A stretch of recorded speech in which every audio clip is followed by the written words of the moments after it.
So welcome back to my YouTube channel. तो let's continue where we left off. तो ध्यान रहा spoiling rat.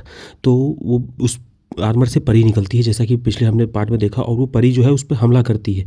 उस पे छोटे छोटे मतलब बूंद गिराती है, और जैसे ही वो बूंद उस राक्षस के चेहरे पे गिरती है उसका पूरा फट जाता है। मतलब जैसे लकड़ी फटती है ना पूरा बम से, उसी तरीके से पूरा फट जाती है। ये सब देखकर भाई सबके सब हैरान, क्योंकि पहली बार था कि ऐसा कोई अटैक इतना ज़बरदस्त काम हुआ है उस पे।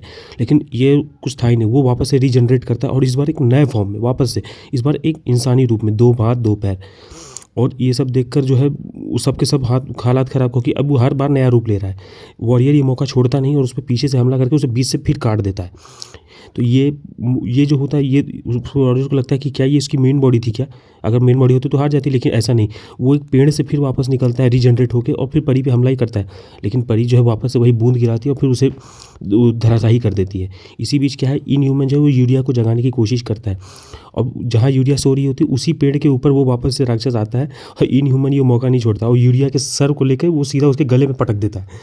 और ये पहली बार था कि मतलब उस राक्षस को चोट लगी, उसको दर्द हुआ।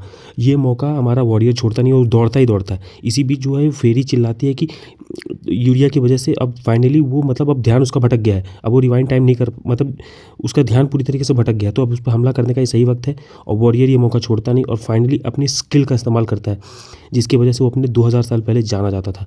और इसी वो जो स्किल यूज़ करता है उसकी वजह से उस राक्षस की छाती पर एक मार्क होता है, और वॉरियर चिल्लाता है, आई रिक्वेस्ट टू ड्यूल। अब आगे क्या होता है ये देखने के लिए तुम्हें लाइक एंड सब्सक्राइब तो करना पड़ेगा भाई। फाइनली मैं बोल रहा हूँ ये मानवा बहुत अच्छी है, कंटिन्यू करो मेरे साथ।